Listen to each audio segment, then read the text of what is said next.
오늘은 로마서 1장 18절부터 32절을 본문으로 해서 하나님의 영광이라는 제목으로 말씀을 드리겠습니다. 18절에 보면 하나님의 진노가 불의로 진리를 막는 사람들의 모든 경건치 않음과 불의에 대하여 하늘로 쫓아 나타나나니, 하나님의 진노는 바로 심판입니다. 이 심판은 하늘로부터 쫓아난다. 이는 그 이유가 뭐냐고 하면, 하나님은 알만한 것이 저희 속에 보입니다. 하나님께서 이를 저에게 보이셨습니다. 하나님께서는 이 세상을 창조해 놓으시고 그 창조해 놓은 모든 만물 속에 하나님을 알만한 것이 보이게끔 해놨다. 이렇게 말씀하시는데 보면 20절에 창세로부터 그의 보이지 아니하는 것들 곧 그의 영원하신 능력과 신성이 그 만드신 만물에 분명히 보여 알게 되나니 그러므로 저희가 핑계치 못할지니라. 하나님은 이제 천지를 창조하시기 전에 이미 창세 전에 하나님의 나라를 계획하고 계셨습니다. 왜냐하면 그 계획한 것을 에베소서 1장 4절에 보면 하나님께서 창세 전에 이미 예정해 놓은 것을 이제 그리스도 예수 안에서 택하신 자들을, 예정을 입었던 자들을 찾아서 하나님의 백성으로 하나님을 찬송하게 하게 하심이라 이렇게 말씀하고 계십니다. 그래서 하나님께서 예수 그리스도를 통해서 모든 만물을 창조하셨는데, 우리가 창세기 1장 14절부터 보면 하나님이 하늘에 해와 달과 별들을 만드시고 이 해와 달, 별을 통해서 하나님께서는 우주 만물을 다 움직이고 계십니다. 그게 우리가 쉽게 생각해 볼 수 있는 게 뭐냐고 하면 바로 달에 의해서 우리가 나이를 먹을 수도 있고요. 또 달에 의해서 우리가 쉽게 볼 수 있는 게 뭐냐 그러면 초승달부터 시작해서 보름달이 되고, 보름달이 점점 이제 금음이 되면 또 달이 작아지게 해서 우리가 그것을 한 달을 주기로 생각하는데, 이 한 달 주기를 보더라도 바다의 물이 때가 되면 밀물이 됐다가 썰물이 됐다가 이렇게 들어가고 나가고 하고, 또 그것이 한 달 반복해서 12번이 반복이 되면 1년이 됩니다. 그래서 1년 동안에 일어나는 모든 일들을 보더라도 우리가 계절적으로 봄이 있고 여름이 있고 가을이 있고 겨울이 오듯이, 그러면 봄, 여름, 가을, 겨울을 통해서 또 모든 만물들이 봄이 되면 싹이 나고 또 잎이 자라서 꽃이 피고, 가을이 되면 열매가 맺히고 또 겨울이 오고, 이 모든 것들의 그 반복을 보면은 모든 만물은 그 자기를 창조해 주신, 생명을 주신 그 하나님의 섭리에 다 순응하고 살더라 그 말입니다. 근데 오직 인간만 하나님의 뜻에 순종을 안 해요. 보면 예를 들어서 농부가 봄에 가지를 모종을 해놓으면 딱 때가 되면 가지가 열리고, 고추를 심으면 고추가 열리고, 딸기를 심으면 딸기가 열리고, 이것을 다른 말로 하면 하나님께 영광, 하나님께서 의도하신 대로 바로 그 모든 식물이나 모든 만물은 반응하는 것을 보고 하나님께 영광. 근데 우리 사람도 하나님이 우리를 지으신 목적이 무엇이뇨? 하나님을 영화롭게 하는 것과 그를 영원토록 즐거워하는 것이다 그랬거든요. 근데 우리 안에 죄가 들어온 이후로는 하나님을 영화롭게 하는 것이 아니라 오히려 자기를 영화롭게 하고 그 모든 피조물을 조물주보다 더 성김으로 인해서 하나님의 심판이 온다고 오늘 말씀하고 있습니다. 그래서 그 만드신 만물에 분명히 하나님의 섭리를 보여서 알게 만들었는데, 그래서 우리가 핑계할 수 없다. 하나님을 알되 하나님으로 영화롭게도 아니하고 감사하지도 아니하고 오히려 그 생각이 허망하여지며 미련한 마음이 어두워졌나니, 어두워진 상태, 우리가 미련한 상태가 뭐냐 하면 23절입니다.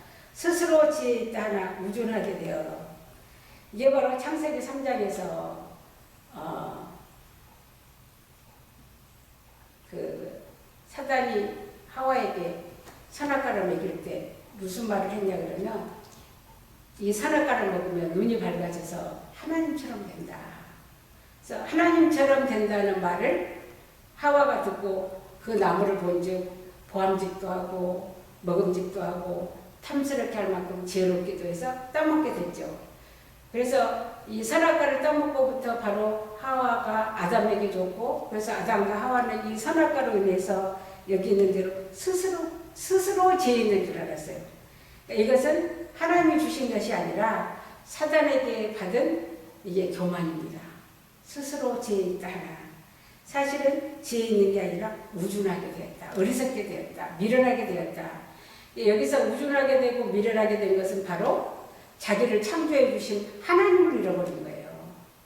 그리고 사단한테 속아서 이제 자기가 하나님처럼 되어서 자기의 뜻대로 자기가 하나님처럼. 그래서 오늘 예수를 믿는 우리도 보면 하나님의 말씀을 우리가 아멘으로 받는 것이 아니라 우리가 하나님의 말씀을 가지고 우리가 하나님을 가르치려고 하잖아요. 이거는 틀렸고 이거는 맞고 이렇게 해서 하나님의 말씀에 순복하는 것이 아니라 오히려 내 의의를 하나님 앞에 드러내기도 하고요. 그래서 보면 동물의 왕국 같은 그 프로그램을 보면 너무너무 신비해요.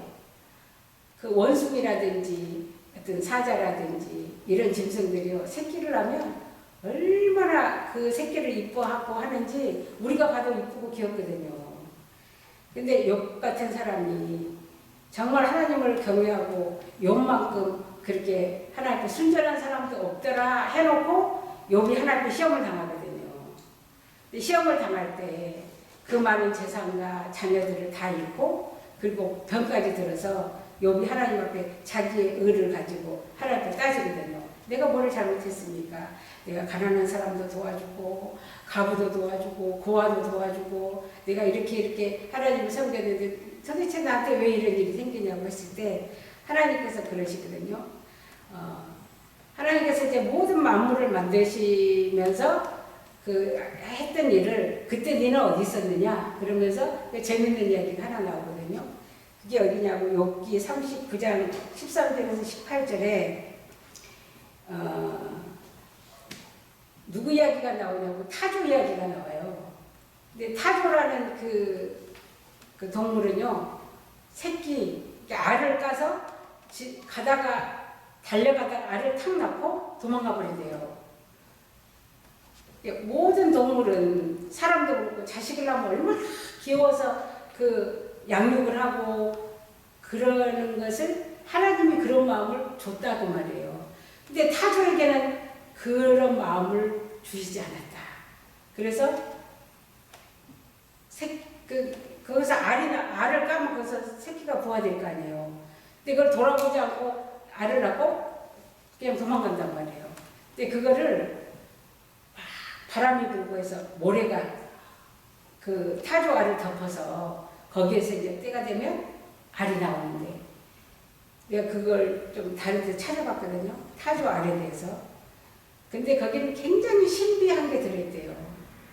그 다른 짐승이 와서 밟으면 깨지지 않도록 그렇게 단단하게 되어 있으면서 또 그 알을 통해서 그 안에 있는 그 새끼가 부화될 때까지 숨을 쉬어야 되니까 또 숨도 쉴 수 있게 그렇게 또 만들어져 있고 세 가지가 되는데 하나님께서는 그 타조는 그렇게 어미로부터 양육을 받지 않고 놓고 도망을 가도 나름대로 그 알을 가지고 타조가 또 태어날 수 있도록 하나님께서 그렇게 하셨다는 거예요. 모든 만물 속에 우리가 그 동물의 왕국을 보면 정말 신묘막측한 게 너무너무 많아요.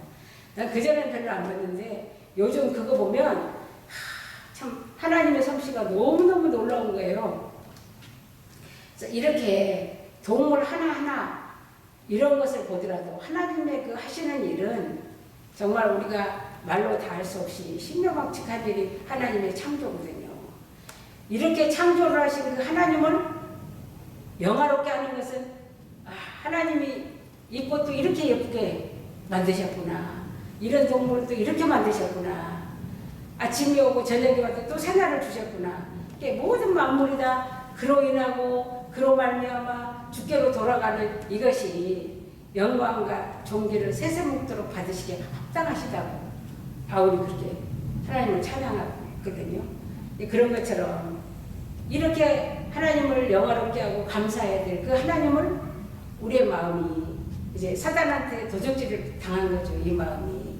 그래서 스스로 지혜 있다고 하는 건 속은 거고요. 실상은 어리석어서 우리가 그 하나님을 잃어버리고 썩어지지 아니하는 하나님의 영광을, 하나님을 썩어지지 않는 영원하신 그 하나님의 영광을 썩어질 사람과 금수와 버려진 형상의 우상으로 바뀌었느니라. 왜 이렇게 됐을까?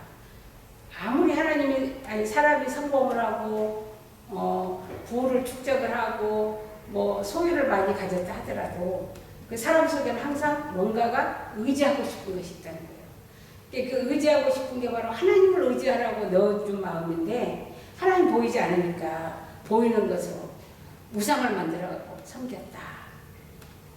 그러므로 하나님께서 저희를 마음의 정욕대로 더러움에 내어버려 두사 저희 몸을 서로 욕되게 하셨느니라.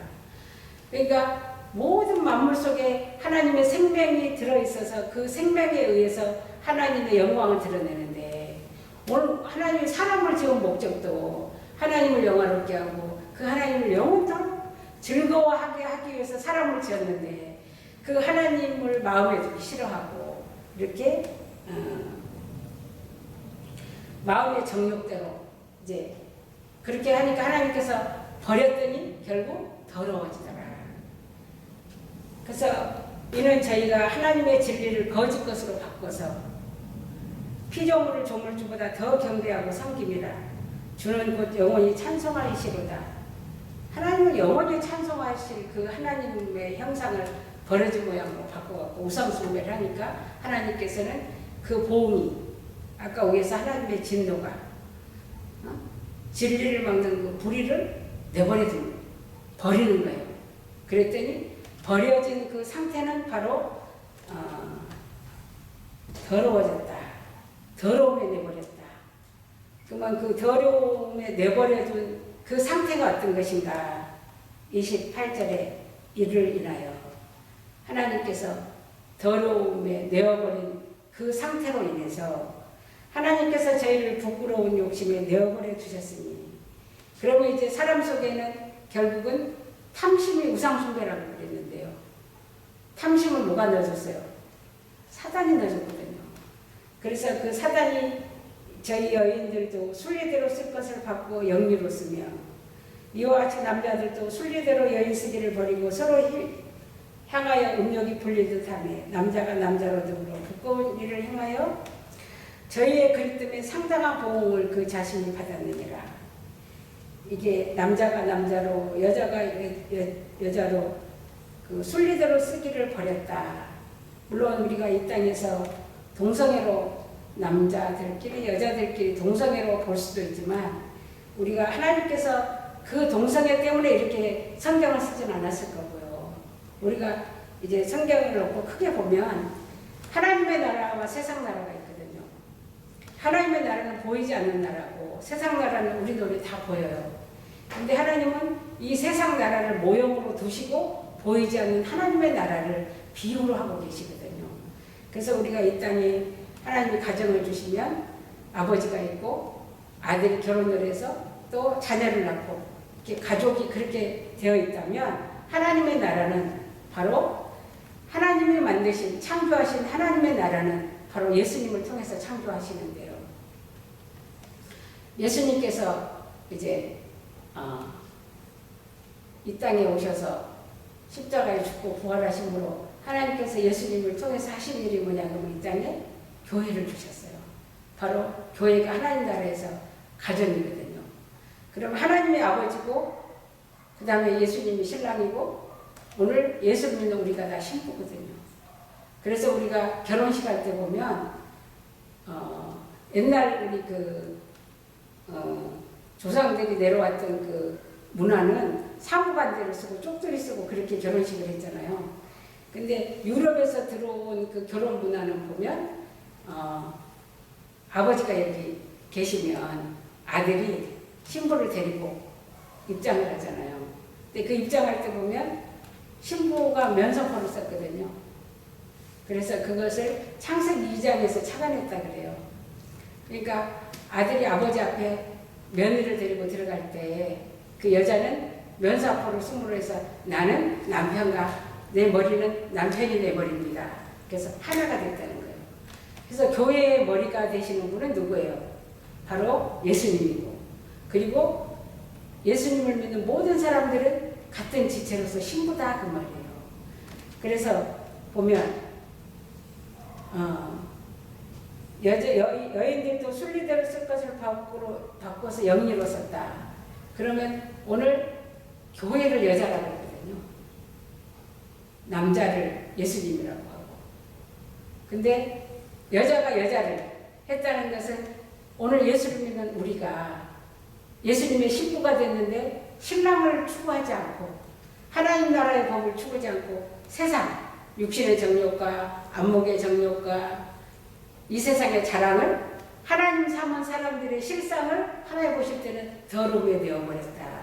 그랬더니 예수를 믿는다고 교회에 와 있지만 그 사람 마음속에는 하나님을 추구하는 게 아니라 그 진리를 따라 사는 것이 아니라 오히려 세상을 더 잘되게 해달라고 기도하고 그냥 세상에 성공하고 세상에서 출세할 수 있도록 하나님의 그 신령과 진정이 하나님께 있는 게 아니라 세상에서 잘되고 축복받는 이쪽으로 가 있는 이 사람의 실상이 바로 여자가 여자를 추구하고 있다.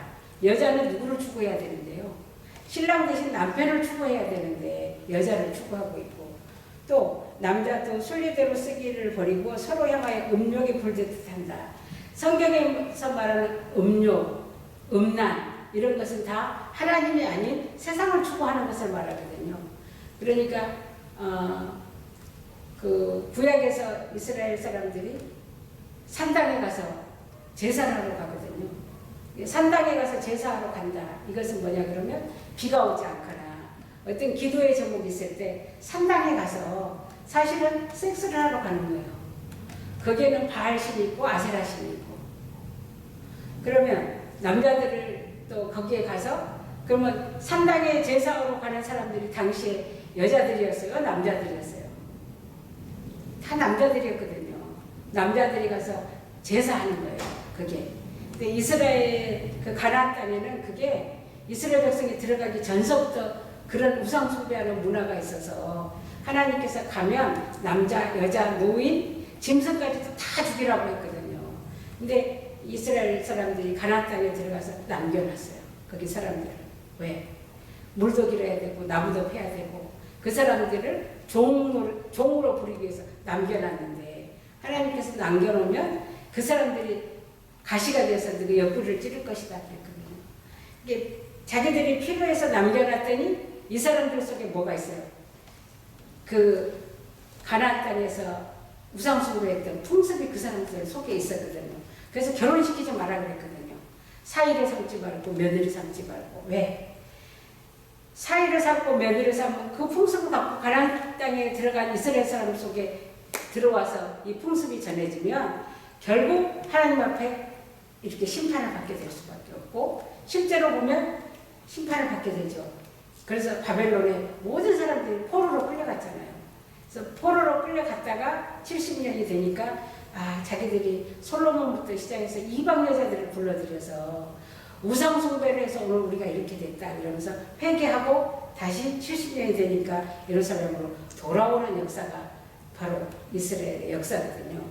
그래서 이 남자들도 음욕이 불릴 듯해서 그렇게 가서 바알, 아세라와 함께 그 섹스하는 것이 그 사람들은 당시에 제사하는 풍습이었기 때문에 이런 짓을 했단 말이에요.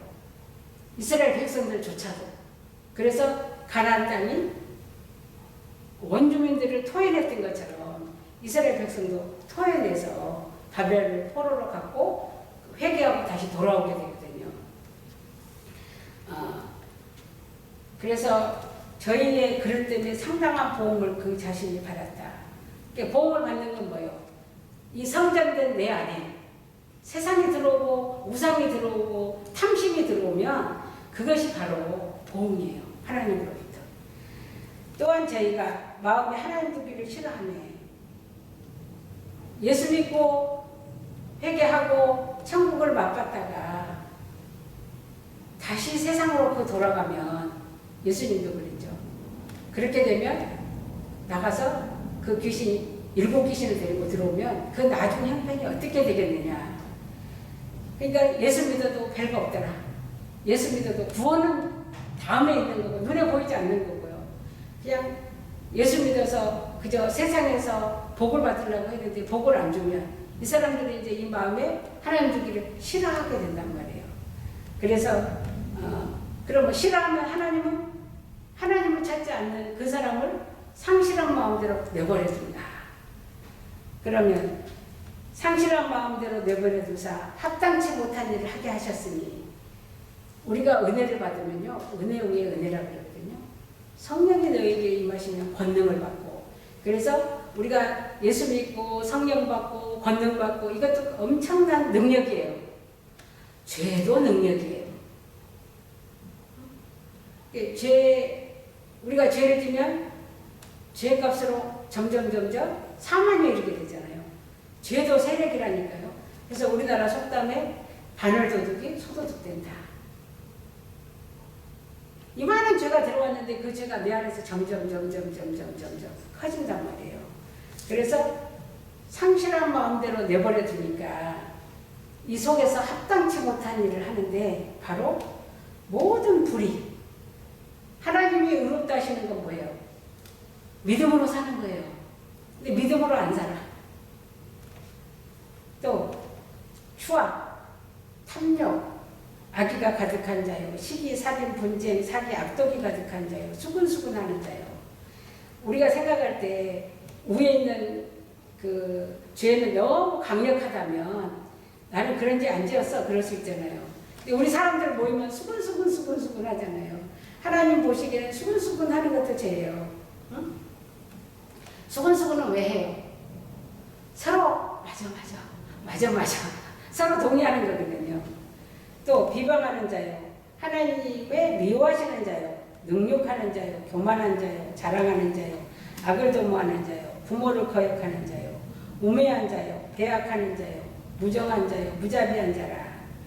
저희가 이 같은 일을 행하는 자는 사형에 해당하다고 하나님의 정하심을 알고도 다 알죠. 지금 이거 로마 교회 보내는 거잖아요. 로마에 얼마나 많은 유대인들이 로마에서 지금 개종한 사람도 많거든요. 그러니까 지금 그 유대인들은 자기들은 선민으로 알고 있거든요. 그래서 이방인들은 다 개 취급하잖아요. 자기들은 아니고 그 이방인들만 저런 죄인이라고 생각하고 있거든요. 그래서 죄값은 사망이다. 그래서 이런 죄를 지면 사형에 해당한다는 걸 다 알고 있다니까요. 근데 자기들만 행할 뿐 아니라 또한 그 일을 행하는 자를 옳다 하느니라. 그런 그 도둑들이요. 도둑질을 해갖고 세 사람이 도둑질을 했는데 성공을 했어요. 그래서 딱 와서 우리 양심껏 나누자 그런다는 거예요. 도둑질을 했어도 셋이서는 또 양심껏 나누자. 그 참 웃음 나는 이야기지만 내 일은 누가 다 정직하게 해주기를 원하지만 우리는 남을 속이는 것이 내 안에 들어있다니까요. 그러니까 죄라는 것은 내가 짓고서 죄를 지었기 때문에 죄인이 되는 게 아니에요. 죄인이기 때문에 죄를 짓는 거라고요. 그러면 또 자기들만 행할 뿐 아니라 그 일을 행하는 자를 옳다고 하는 이 사람들이 구원의 소망이 있어요, 없어요? 하나님의 진노가 불의로 진리를 막는 사람들에 대해서 지금 심판하시겠다고 하시는 거잖아요. 근데 오늘 지난주에 말씀드렸던 그 하나님의 의에 대해서 1장 17절에 복음에는 이게 십자가에 달리신 예수님을 통해서 우리에게 주신 복음이거든요. 하나님의 의가 나타나서 인간의 의가 있고 하나님의 의가 있거든요. 그러니까 하나님의 의는 우리는 다 죄인이기 때문에 아들을 보내서 우리의 죄를 아들에게 책임을 전가시켜서 그 아들이 우리 죄를 가지고 대신 죽음으로 인해서 그 피로 우리의 죄를 다 덮어주시고 우리에게 사죄의 은총을 베풀어 주셔서 우리가 죄가 없는 거룩한 하나님의 자녀로 회복시키셔 주시는 게 바로 하나님의 의라고 말이에요. 근데 하나님이 하신 그 일을 예수님을 통해서 우리의 죄를 용서해 주시고 그 예수님은 우리를 구원해 주신 하나님이 하신 그 일을 받아들이면 그게 구원이다 그 말이에요. 그래서 오직 의인은 믿음으로 말미암아 산다. 근데 오늘 이 모든 일을 해놓고 스스로 지혜 있다고 생각해서 그 어리석음을 통해서 이런 죄를 짓고도 이게 옳다고 하는 이 사람들에게는 구원이 있겠냐 그 말이에요. 사실 사도 바울이 이게 자기도 이런 죄를 해서 눈이 뜨여졌기 때문에 이 로마서를 쓰는 거거든요. 로마서 7장에 가면 이 바울이 이렇게 표현합니다. 7장 22절에 내 속사람으로는 하나님의 법을 즐거워하되 내 지체 속에서 한 다른 법이 내 마음의 법과 싸워 내 지체 속에 있는 죄의 법 아래로 나를 사로잡아 오는 것을 보는도다. 오라 나는 공고한 사람이로다. 이 사망의 몸에서 누가 나를 건져내랴. 아까 1장에서 말했던 사형에 해당하다고 하는 그 많은 죄들이 자기 속에 있는 거예요. 이런 죄에서 누가 나를 건져낼 것인가. 자기 눈에 자기 속에 있는 들보를 보게 된 거예요. 그래서 이렇게 하나님 앞에 나는 공고한 사람이라고 누가 나를 여기서 건져낼 수 있을까 그랬더니 25절에 성령이 답해 주시는 거예요. 우리 주 예수 그리스도로 말미암아 하나님께 감사하리로다. 그런즉 내 자신이 마음으로는 하나님의 법을 육신으로는 죄의 법을 섬기노라. 이 육신은 이미 선악과를 먹어서 자기가 어리석은지도 모르고 자기가 옳은 줄 알고 속고 있는 여기에서 나를 구원하실 그것은 예수님이 오셔서 십자가에서 자기 몸을 대속물로 내어줌으로 인해서 이제 그러므로 이제 그리스도 예수 안에 있는 자에게는 결코 정죄함이 없느니라. 우리가 죄를 안 지어서 없는 것이 아니라 죄를 지었음에도 예수님이 내 죄를 가져가신 그것을 믿는 믿음으로 오늘 우리에게 구원을 주신다. 그래서 로마서 1장에서는 오직 의인은 믿음으로 말미암아 구원을 얻는 것이다. 그래서 오늘 로마서 1장을 통해서 성경 전체에서 로마서가 정말 비중 있게 많은 사람들이 로마서를 통해서 구원을 받고 또 많은 책도 쓰고 많은 그 유명한 사람들이 나와 있는데 여기에서 보면 1장에서 오직 의인은 믿음으로 말미암아 살리라. 오늘 우리도 이 믿음으로 말미암아 살 수 있기 때문에 오늘도 우리가 기뻐할 수 있고 기도할 수 있고 감사할 수 있고 이것이 바로 그리스도 예수 안에 있는 우리를 향하신 하나님의 뜻이라고 말씀하고 있습니다. 감사합니다.